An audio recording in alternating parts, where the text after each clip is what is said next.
Allah Almighty, the most beneficent, the most merciful. We have a session, Coffee with CEO session with another CEO, young CEO, CEO of Pakistan and management of it's their service to the society, to the Pakistan nation, to highlight, to showcase the success stories of Pakistani diaspora, Pakistani entrepreneurs, Pakistani business leaders, Pakistani difference makers, and Pakistani young people. Now, we have another success story. It's really, and thank you to Nazia and thank you to the owner for arranging this Coffee with CEO session with very young, because mostly we have featured the senior CEOs, but now I'm very happy to know we have a young lot of the young CEOs. And that's the reason we have renamed the word CEO from Chief Executive Officer to Chief Energizing Officer. The young people have the most energy, and Pakistan needs a lot of energy. And two objectives of this interview are: the first, we need direction and we need inspiration. And through these interviews, we inspire people and we give direction to the young people. Pakistan is a land of opportunity. Pakistan is a land of investment. Now, please I introduce you Mr. Salman. He is the CEO of the Grand City. The Grand City is a real estate, one of the big projects, and we will ask the question from Mr. Salman, who will be sharing his journey of success. Please welcome Mr. Salman. So thank you. To the CEO Club Pakistan, the CEO Today magazine. Salman, आप ये बताइए, इतने young CEO माशाल्लाह आप हैं, इतनी छोटी सी as में आपने इतने बड़े बड़े प्रोजेक्ट्स किए और अगले साल आपने 60-50 बिलियंस के प्रोजेक्ट्स लॉन्च करने जा रहे हैं. What is the secret of your success? क्या रीज़न थी, क्या बैकग्राउंड था, कैसे आपने स्क्रैच से शुरू किया? आप हालांकि आप एक नौकरी करने वाले के बच्चे हैं और यहाँ तक आपने एम्पायर बनाई. Please share with us. देखिए, my name is Syed Salman Waris and we belong to an army family. And सबसे अच्छी जो बात मुझे अपनी सक्सेस की लगती है वो ये है कि we are self made and we started from scratch, and it's a long journey which we achieved and in a very short span of time. And इसमें मैं समझता हूँ सक्सेस अचीव करने के लिए सबसे इम्पॉर्टेंट चीज़ जो होती है that is being positive, and you can only achieve what you can think you can achieve. So if you are positive and you have that confidence that you can achieve anything, so you can reach to any level you want to. कैसे challenges क्या? क्योंकि कोई भी जो कामयाबी होती है without challenges, without facing the tough time, तो क्या आपने tough times देखा, क्या challenges overcome किए, क्या opportunities को you sought after? देखिए, किसी भी बिजनेस में जैसे लाइफ भी है, लाइफ का जो ग्राफ होता है, it always goes up and down. ठीक है, it's a zigzag thing. And इसी तरह बिजनेस में अगर अप डाउन्स ना हो तो उसकी मैनेजमेंट ना हो तो वो I don't call it a business, that is a job. आप सिंपल जॉब करो तो वो दैट इज़ बेटर. बिजनेस में जब आप आते हो तो रिस्क फैक्टर्स भी होते हैं, लेकिन definitely with your vision and with your experience आप उनको मिनिमाइज़ करते हो और फिर आप उनको मैनेज भी करते रहते हो टाइम के साथ. तो we had a lot of barriers but we always kill them and we resolve them as soon as possible. तो हम बेसिकली नेगेटिव एनर्जी को भी कोशिश करते हैं कि पॉजिटिवली यूटिलाइज करें. ज़बरदस्त. दो चैलेंजेस जो आपने कहा कि बैरियर्स आते हैं, दो किसी भी एंटरप्रेन्योर्स के लाइफ में दो बैरियर बहुत सीरियस होते हैं जी. Number one is a liquidity barrier, cash flow जिसे कहते हैं, फाइनेंशियल मैनेजमेंट, और सेकंड है ह्यूमन रिसोर्स मैनेजमेंट. एक अच्छी टीम चाहिए होती है, एक बड़ी टीम. अच्छी टीम के बगैर बड़ा प्रोजेक्ट्स कर ही नहीं सकते. दोनों को कैसे फेस किया और कैसे ओवरकम किया? देखिए, जहाँ तक आता है ह्यूमन रिसोर्स का, a good team is always necessary. और गुड टीम को बिल्ड करने में टाइम लगता है. तो जहाँ तक हम पहुँचे हैं अभी, वो छोटी टीम के साथ पहुँचे हैं. अब हम और बेहतर टीम अपने साथ इंडक्ट कर रहे हैं, बेहतर सॉफ्टवेयर इंडक्ट कर रहे हैं, और उसकी बेस पे मुझे पता है कि एक बैरियर को अब ब्रेक करना है तो you need a better team. Cash flow की जो आप बात कर रहे हो, उसमें हमारे पास जो मेरी नज़र में सबसे बड़ी चीज़ होती है वो होती है आपके अपने रिलेशंस. क्योंकि बिजनेस में ना, I don't believe on transactions, I believe on relationships. If you build one good relationship you can do 100 transactions with them. उसकी बेस पे हमारे रिलेशनशिप्स इतने स्ट्रॉन्ग हो गए हैं अपने क्लाइंट्स के साथ और दोस्तों के साथ कि हमने उन्हीं रिलेशनशिप्स के साथ काम करते हैं. और we don't work with the banks. अभी तक हमने बैंक्स के साथ काम नहीं किया. 0% हमारे बैंक एक्सपोजर है, और ज़्यादा हम क्लाइंट्स, दोस्त, इन्वेस्टर्स, रिलेशंस उनके साथ काम कर रहे हैं और वो एक्सपैंड कर रहे हैं डे बाय डे. मुझे ये बताइए कि 7-8 महीने मुसलसल पाकिस्तान पेंडेमिक आया, ग्लोबल लेवल पे यूएस इकोनॉमी और यूरोपियन इकोनॉमीज बड़ी हिट हुई, डॉलर्स की हिट हुई. पाकिस्तान को भी हिट हुआ, लेकिन पाकिस्तान गवर्नमेंट ने बड़ा इंसेंटिव दिया कि जी इमरान खान साहब ने कहा जी आप अगर इन्वेस्टमेंट करें हमसे पूछेंगे नहीं, हम आप ये आपको बेनिफिट देते हैं टैक्स के हवाले से। तो पाकिस्तान के ऊपर आप थोड़ा सा लैंडस्केप बताएं कि जो कोरोना ने क्या इम्पैक्ट किया। देखिए कोरोना जो है ना वो मेरी नज़र में तो एक अल्लाह का अज़ाब है पूरी दुनिया पे, लेकिन Pakistan handle it very well number one, और पाकिस्तान को उसका बेनिफिट ऑफ डाउट मिला, उसको IMF की तरफ से बहुत सारी आपको पता है रिलैक्सेशन मिली, और उस कोरोना को प्राइम मिनिस्टर इमरान खान ने बड़ा अच्छा यूटिलाइज़ किया, बड़े इंटेलिजेंटली, और जो उन्होंने मराद दी हैं इसके अंदर रियल स्टेट के अंदर, that is amazing, no one has done that before since हमने इंडिपेंडेंस ली है। He is intelligent person Imran Khan, कि उन्होंने इसको सपोर्ट करके एक तरह से कोई इससे अटैच 20-30 इंडस्ट्रीज़ और होंगी तो सारी बूम पे चली गई हैं, और every one is doing very well, और मेरे ख्याल में पाकिस्तान की economy is going up, specially real estate में बहुत पोटेंशियल है, और अब बाहर से ओवरसीज़ भी ट्रस्ट कर रहे हैं। हम एक प्रोजेक्ट कर रहे हैं जो कि ओवरसीज़ के एरिया में है, और नंबर्स ऑफ क्यूरीज और number of closings, number of buying plots is increasing like very fast. हमारा एक प्रोजेक्ट है गुजरात के अंदर, वो बेल्ट है पूरी ओवरसीज़ पाकिस्तानीज़ की, वहाँ से हर बंदा is living in Europe, London and Canada and America, 90% of them they are overseas Pakistani. So we have brought a project for them, and they bought like for overseas, exclusive for overseas. And आपको पता है इमरान खान बहुत focus करते हैं इस पे। उसके dollar और ये जो पैरिटी चेंज हुआ है, इतना ये पाउंड से इस वक्त 225 का हो गया, तो वहाँ उनके पास जो एक्सेस मनी है they are putting dollars and, ये हमें इसका नुकसान है लोकल्स को, लेकिन ओवरसीज के फायदा है। वो जब कन्वर्ट करते हैं तो उनको प्लॉट हमारा सस्ता पड़ता है, तो वो they want to invest more, and जब फिर हम, मुझे लगता है कि हम इंशाल्लाह पाउंड के अगेंस्ट स्ट्रॉन्ग भी होंगे, तो उनका जो पैसा आया होगा वो और मल्टीप्लाई भी होगा इन कन्वर्जन। मेरा बड़ा दिल से मैं पूछना चाहूँगा, और आई एक्सपेक्ट एक बड़ा from the core of your heart to reply this answer of this question। Salman जी बताइए कि अफोर्डेबल घर, क्योंकि पाकिस्तान का एक बहुत बड़ा गैप है हाउसिंग के अंदर, बहुत बड़ा, जैसे नया पाकिस्तान बनने जा रहा है, तो ये बताइए कि अफोर्डेबल घर, एक बंदा आजकल इतना ज्यादा इकोनॉमी हिट हुई है, लोगों के पास कैश फ्लो नहीं है, लोगों के पास सर्वाइवल की जंग चल रही है, रोटी पानी के लाले पड़ गए, दवाई नहीं लोग खरीद सकते, इस सूरत में अफोर्डेबल हाउसिंग के ऊपर क्या आपकी टेक, और आप इमरान खान के विजन के लिए या पाकिस्तान की कौम के लिए क्या कॉन्ट्रीब्यूशन? देखिए हम एक तो इमरान खान ने जो 2 दिए पैकेजेस, हमने उन दोनों में अपनी कंपनीज रजिस्टर की हैं।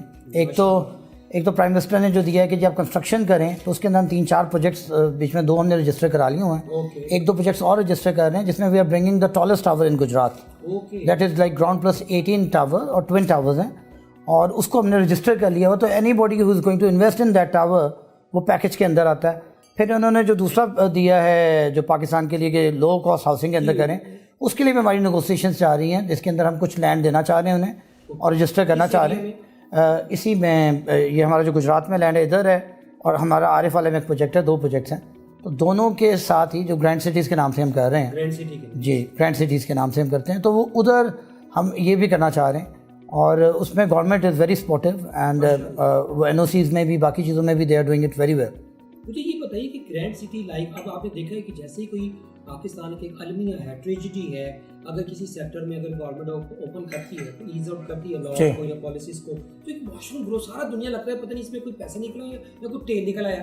तो जैसे CNG स्टेशन शुरू हुए थे आज से कुछ अर्सा पहले, यू रिमेंबर, तो पूरा पाकिस्तान CNG स्टेशन लगाने बैठ गया, तो डाउनफॉल आ गया। तो होता क्या है कि दूध की दुकान खुलती है, सारे अगर खोल लेंगे तो डिमांड सप्लाई के लास्ट ब्रेक हो जाएंगे, फिर सारे रोएंगे। तो आप मुझे बताएं ग्रैंड सिटी का कंपेटिटिव एडवांटेज अदर जो सो कार्ड जो इतने ज्यादा, अब तो नाम भी नहीं आते कि जो प्रोजेक्ट शुरू हो गए, उसमें क्या फर्क है? देखिए सबसे बड़ा जो फ़र्क है ना, जैसे आप लाहौर की अगर बात करो, बिगर सिटीज़ की, हमारा ज़्यादा फोकस इस वक्त है कि छोटी सिटीज़ में बड़ी सिटी से बेहतर डेवलपमेंट दें। तो हम फॉर एग्जांपल लाहौर में तो 50 प्रोजेक्ट्स होंगे जहाँ इन्वेस्ट करने की अपॉर्चुनिटी होगी। जहाँ हम प्रोजेक्ट्स कर रहे हैं जिन सिटीज़ के अंदर, वहाँ पे हम वाहिद डेवलपर हैं जो कि एक तो अच्छा प्रोजेक्ट कर रहे हैं इंटरनेशनल लेवल का, और वहाँ पे लोगों के पास और ऑप्शन नहीं है। तो फॉर एग्जांपल अगर हम 5000 प्लॉट्स लेके आते हैं तो बंदे हज़ारों लाखों हैं, तो वहाँ पे डिमांड जो है हमेशा ज़्यादा रहेगी, सप्लाई उतनी कर ही नहीं सकता एक डेवलपर। तो a lot of developers trying to follow us, लेकिन ये कि वो they need a lot of time to reach to our level पे जाने के लिए पहुंचने जी। अभी गुजरात में हम आ गए, आरिफ वाला में हम आ गए, मुल्तान में हम कर रहे हैं। बड़ी बात है छोटे शहरों को, क्योंकि सबका फोकस सिर्फ लाहौर ही था। जी, हमने एक डिफरेंट आइडिया पे काम किया है कि we are going to smaller cities and we are doing a development better than a bigger city. With all the standards, जी, all the standard with school, colleges, hospitals, bigger road, ecosystem develop कर जी, underground wiring, drone security, even we are providing everything. वो कर रहे हो जी। 5 साल बाद आप कहाँ देखते हैं ग्रैंड सिटी को, लोकली एंड ग्लोबली? देखें, ये जो आप बात कर रहे हैं, ये है vision and mission statement of any company. तो हमारा प्लान जो है वो ये है कि 5-6 सिटीज़ में जाने के बाद we will come to bigger cities and not in a lot of time, like maybe in 1 year, and then we want to go to London and Dubai, and we want to start development internationally, starting from these 2 major countries, क्योंकि यहाँ पाकिस्तानी इसका बहुत ज़्यादा interest है जी। अच्छा, मुझे ये बताइए कि अब coming to your company and your personal leadership questions, Salman मुझे ये बताइए कि ज़िंदगी में सबसे कीमती चीज़ किसी सीईओ के जो होती है वो उसकी इमोशनल कहते हैं, हार्वर्ड की रिसर्च कहती है इमोशनल ईक्यू जिसको कहते हैं, स्टेबिलिटी है, इमोशनल मैच्योरिटी है। गुस्सा आता है, कैसे काबू करते हैं? देखिए, ये जो आपका क्वेश्चन है ना, this is very interesting question. मैं ये समझता हूँ कि जो भी सीईओज़ हैं, एक तो उन्हें बहुत ज़्यादा गुस्सा आना नहीं चाहिए, एक्टिंग कर लें गुस्से की, लेकिन अपने बॉडी पे वेट डालने की ज़रूरत नहीं है। और नंबर 2, उस गुस्से को पॉजिटिव कैसे आपने यूटिलाइज करना है वो बताना चाहिए। For example, you are not feeling comfortable, you can go to a gym, do more exercise. For example, instead of 1 hour, you do it for 1.5 hours and burn your negative energy into a positive way. And you can go for good massages and a lot of stuff is there. Plus, you can be where you like to be. So, it's not a difficult thing to manage if you know how to manage it. जब आप किसी बंदे को higher करते हैं, आपके पास माशाल्लाह 100-150 employees हैं, स्टाफ काम कर, जब मैनेजर लेवल पे या किसी ग्रेजुएशन बच्चे पढ़ के या यूनिवर्सिटी से आते हैं, किसी बंदे के बच्चे के अंदर बीइंग अ सीईओ आप 3 कॉम्पिटेंस क्या देखते हैं अपार्ट फ्रॉम सीईओ, कि उसको क्या शख्सियत में देखते हैं मेकिंग द फाइनल डिसीजन? देखिए, जैसे आपने ईक्यू की बात की है ना, दिस आईक्यू लेवल भी इज़ वेरी इंपॉर्टेंट। सबसे ज़्यादा इंपॉर्टेंट मेरी नज़र में एजुकेशन के साथ to be street smart and IQ level होना चाहिए, अगले बंदे को बात समझ आनी चाहिए और आपके मेंटल लेवल के मुताबिक अगला बंदा होना चाहिए कि आप क्या समझ रहे हो, क्या चाह रहे हो, उसको भी समझ में आए। तो अगर आपकी टीम आपके लेवल पे हो तो फिर मेरा नहीं ख्याल कि you can break all the barriers. So that's what I, आपको स्ट्रीट स्मार्ट होना चाहिए। जी, स्ट्रीट स्मार्ट होना इज़ वेरी इंपॉर्टेंट। मैं तो अक्सर कहता होता हूँ, नाजिया के मकसद कहता होता हूँ कि जो ना बंदे के पास ना कि ये बुक वाइज होना चाहिए या स्ट्रीट वाइज होना चाहिए। ठीक है, अगर आप नहीं है दोनों में से, ये बुक वाइज भी नहीं है या स्ट्रीट वाइज भी नहीं है, तो फिर आप अदरवाइज। ये जो आप बात कर रहे हैं ना, इसमें मैं इसको इन शॉर्ट में ऐसे ब्रीफ करूँगा कि instead of being masters it's better to be a bachelor जिसके साथ आपके पास स्ट्रीट स्मार्टनेस भी हो, ज्वाइंट एक्सपीरियंस, जो दोनों चीज़ों का ना कॉम्बिनेशन इज लीथल। मैं तो अक्सर कहता हूँ आज के जो ओ लेवल के बच्चे, ए लेवल के बच्चे जो है सो कार्ड MBA करके निकलते हैं, वो तो बेचारे सब्जी की दुकान पे नेगोशिएट भी नहीं कर सकते, सब्जी नहीं खरीद सकते।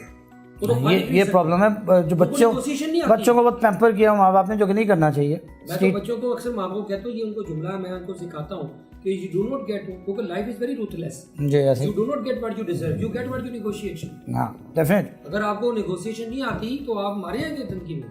आप तो बेगम के साथ negotiate नहीं करेंगे, माँ बाप आपको बहन भाई आपको रगड़ा लगा। Negotiation is everywhere in life. Yes, this is a key. If you don't know how to negotiate, तो you can be successful. किसी सीईओ के अंदर 3 कॉम्पिटेंस क्या होनी चाहिए जो समझते हैं कि एक आम सीईओ, एक इफेक्टिव सीईओ या विजनरी सीईओ में ये फर्क डालता है? देखिए, सबसे पहले तो सीईओ जो भी है उसके अंदर डिसीजन पावर होनी चाहिए। Very good. अगर उसके अंदर डिसीजन पावर नहीं है और वो बैठ के सोचता रहे, जैसे मैं एग्जांपल दे रहा हूँ, हमने 1-2 प्रोजेक्ट्स लिए और हमने सिर्फ रिसर्च की and we took decision in like maybe a day और 2।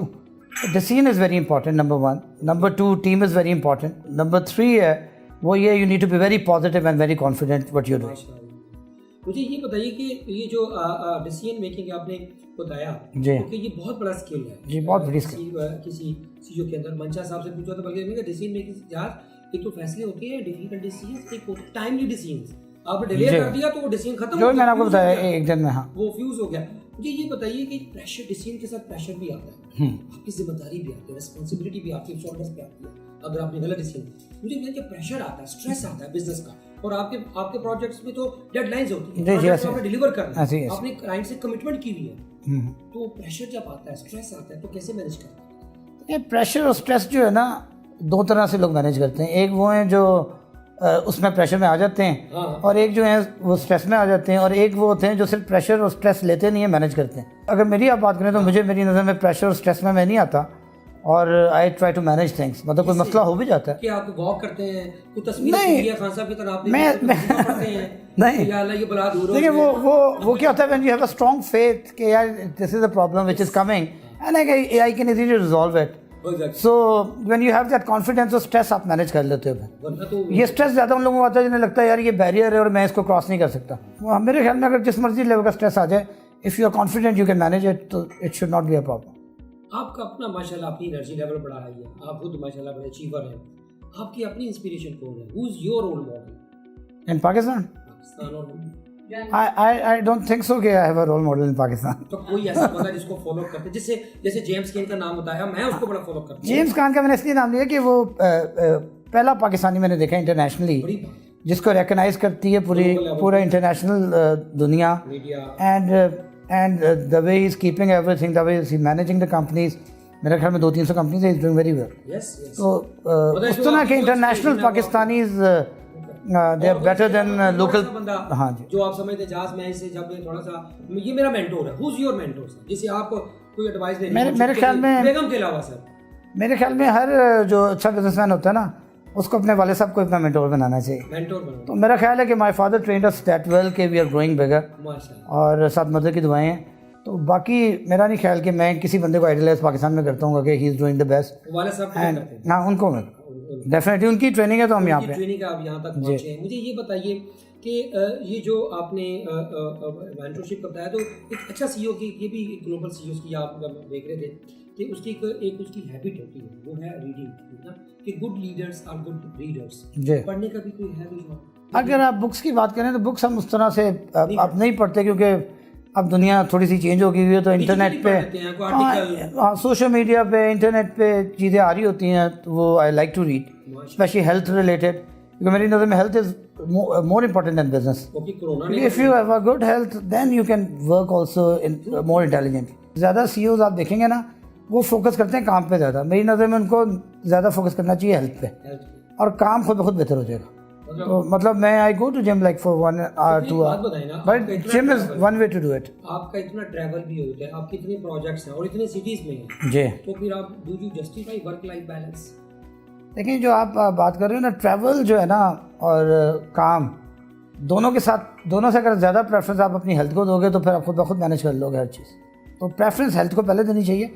एग्जाम्पल देता हूँ, जैसे आपको पहले दी कि 100 बिलियन से 1 बिलियन ज़्यादा बेहतर है जिसके साथ कॉम्बिनेशन है हेल्थ का आपके पास। लोग 100 बिलियन कमाने में लगे रहते हैं, तो we are not that greedy, we want to focus on health first. And I if you talk about me, आपकी बात मैं बड़ा सप्लीमेंट करता हूँ कि वो कहते हैं कि जी मुझे किसी ने पूछा कि जाज कोरोना में आपने क्या सीखा कोविड से, तो मैंने कहा लिविंग जो होती है ना, जिंदगी जो लाइफ है इज़ वेरी चीप और life style is very expensive. तो ज़िंदगी को आप वो सादगी से गुजार लें, यही कोरोना ने सिखाया है। वो लोग कहते नहीं हैं कि सारी उम्र हमने अपनी सेहत ख़राब की पैसे कमाने के लिए, बाद में पैसे खर्च करके सेहत बचाने की कोशिश की। तो वो अगर आप जो बीमारी होती है ना उसका इलाज बीमारी होने से पहले होता है। अब मुझे ये बताएं कि जो क्या कहते हैं कि फेथ के ऊपर आपने बात की, फेथ का क्या रोल है इंसान की कामयाबी में, इंसान की जिंदगी में? देखिए फेथ जो है अगेन सक्सेसफुल होने के लिए बहुत सारी कॉम्बिनेशन है, ठीक है। उसमें इंटेलिजेंट होना, IQ लेवल होना, EQ, management and then good team. इसी तरह faith is also very important, faith and luck that is again very important. ये भी आपको 20% हेल्प करती है, बट लेकिन ये नहीं कि फेथ एंड लक पे आप बैठे रहो, थोड़ा हाथ पाँव मारने भी पड़ते हैं। मुझे ये बताइए कि बच्चों के लिए, फैमिली के लिए वाले से क्या करते हैं, आपकी टाइम निकालते हैं? हेल्थ को आपने कर दिया, ओके, कोविड ने ये भी सिखाया कि हेल्थ के साथ फैमिली उससे भी ज़्यादा important. That is very interesting question because I am still a bachelor. I'm a bachelor CEO, so that's अभी माशाल्लाह जी, अल्लाह खैर करे, वो भी बताएगा। मुझे ये बताएंगे कंक्लूजन, आप हैप्पीनेस को कैसे डिफाइन करते हैं? देखिए हैप्पीनेस मेरी नज़र में is what makes you happy, anything can make you happy. तो लोगों को मेरे ख्याल में आइडिया नहीं होता कि व्हाट मेक्स देम हैप्पी। तो मेरी नज़र में कस्टमाइज लाइफ होनी चाहिए, व्हाट एवर यू लाइक।